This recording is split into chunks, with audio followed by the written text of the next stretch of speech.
¿Qué tal? Bienvenidos. Esto es Semana. Hoy estamos conversando con el representante a la Cámara, Hernán Cadavid, del Centro Democrático. Hernán presentó una demanda muy importante que revelamos aquí en Primicia en Semana hace unos días, que fue admitida y ya pues Semana ha conocido por fuentes de las altas cortes que el tema está avanzando en estudio. ¿Qué pide la demanda? Pues es una demanda en contra del decreto que ordenó la libertad de varios jóvenes de la primera línea. Pero ¿cuáles fueron las razones de esta demanda que podría tumbar el decreto justamente del gobierno Petro? Pues como les contaba al comienzo, hemos invitado al representante Hernán Cadavid. Le quiero dar la bienvenida, representante. ¿Y cuáles son los argumentos principales para pedir tumbar ese decreto del gobierno? Bueno, Juan Esteban, un saludo especial a usted y la audiencia de Semana, y le cuento muy rápidamente que esto tiene unos hechos antecedentes, y es que desde el trámite de la Ley de Orden Público, que el gobierno denomina paz total, el gobierno ha intentado buscar un beneficio jurídico a como dé lugar para los miembros de la primera línea, claramente en una contraprestación política por esa agitación en las calles en favor de Gustavo Petro. Y en el marco de ese debate se lograron bloquear dos intentos del gobierno donde inclusive buscaba el indulto, Juan Esteban, de los miembros de la primera línea. Posteriormente, soportados en una redacción que hacen ellos en la Ley de Orden Público, que ellos llaman paz total, repito, pues intentan por la vía de las gestorías de paz.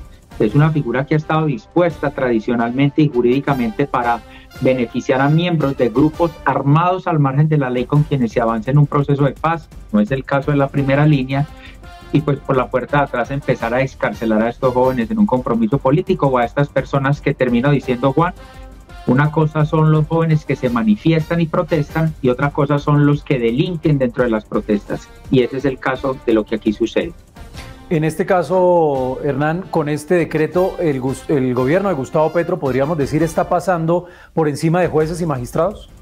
Pero, Juan Esteban, además, es tan evidente que los mismos jueces, magistrados, fiscales, el Ministerio Público, la misma Defensoría del Pueblo dijo, pare un momento, porque es que aquí no estamos en presencia de un acto político, estamos en presencia de un procedimiento, digamos, apegado a la Constitución, donde unas personas han sido procesadas por un fiscal ante un juez de la República y están en el marco de un proceso en los términos en que corresponde.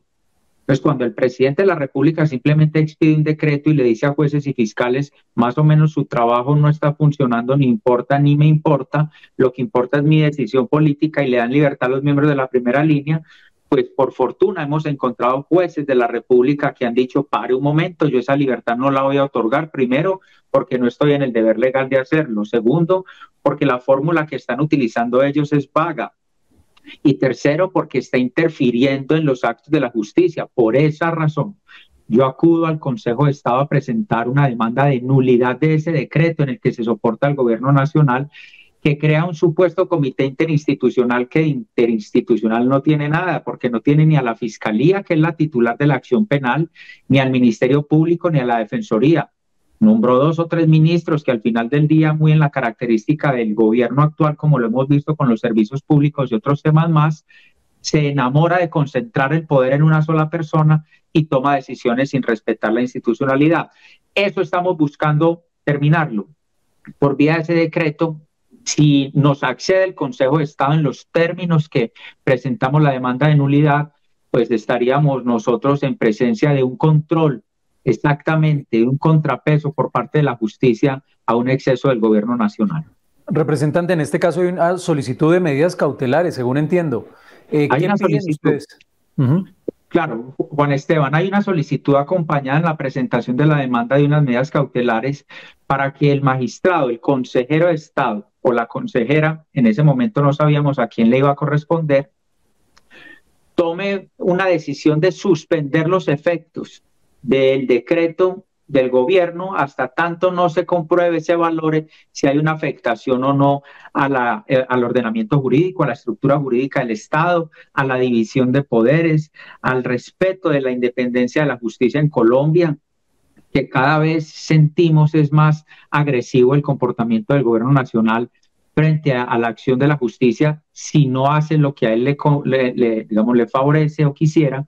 y pues el magistrado tendrá que determinar en los próximos días si suspende los efectos del decreto hasta tanto falle de fondo sobre si lo declara nulo o no lo declara nulo.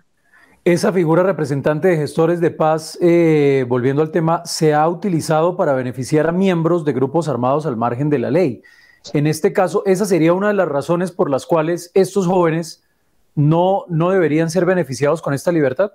Por supuesto, es que la figura de gestores de paz desde la concepción de la Ley de Orden Público en 1997, Juan Esteban, con cada una de sus prórrogas, entendiendo que cada gobierno tiene una visión de resolución de conflictos distintas, eso lo entendemos, pero nunca se había utilizado para beneficiar a personas por delitos que se denominan comunes, pero de un impacto muy grave en la sociedad.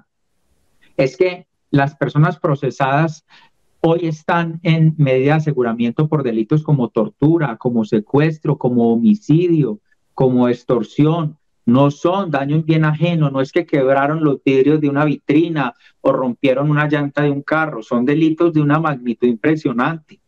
No solamente hemos hablado de las afectaciones a la justicia, también a las víctimas. ¿Qué pasa con la familia, por ejemplo, de la gente del CTI que mataron en la ciudad de Cali? Entonces a los culpables o los responsables o los procesados hay que darles libertad porque al presidente le parece. ¿Y qué pasa con los derechos de las víctimas? Es que aquí hay muchos efectos que se están tocando y muchas aristas que no se midieron y que el gobierno tiene un afán desmedido por darle un cumplimiento, un compromiso político con ese grupo radical primera línea. Es que recordemos, Juan Esteban, desde el momento en que Gustavo Petro es electo presidente de la República, una de sus primeras frases es darle orden. Escuche esto, le pide al fiscal que le dé la libertad a los miembros de la primera línea. Desde ahí empezó a verse cuál era el comportamiento y la compensación política que hoy quieren digamos, evidenciar por vía de una fórmula jurídica que no cabe, y por eso acudimos al Consejo de Estado a decir, respete el Estado de Derecho, señor presidente.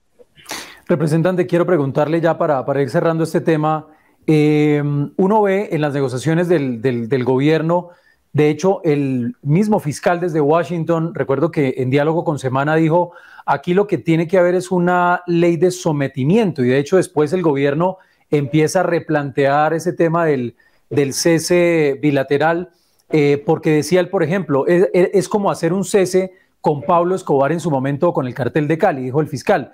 ¿Estamos cayendo, representante, en una especie de todo se vale con la excusa de la paz total?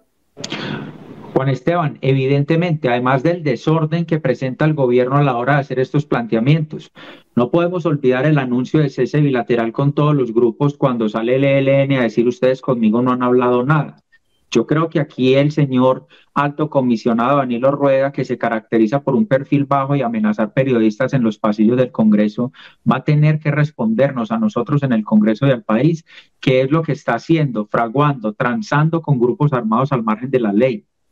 Hay denuncias sobre la compra de libertades también bajo la figura de gestores de paz. ¿Hasta dónde está llegando esta condición o esta consideración con miembros pertenecientes a estructuras de narcotráfico, no a grupos armados al margen de la ley?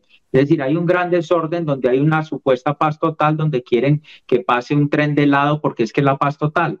Y parece que entonces no nos podemos oponer porque es que es la paz total. No, despacio y no tan acelerado como lo pretenden.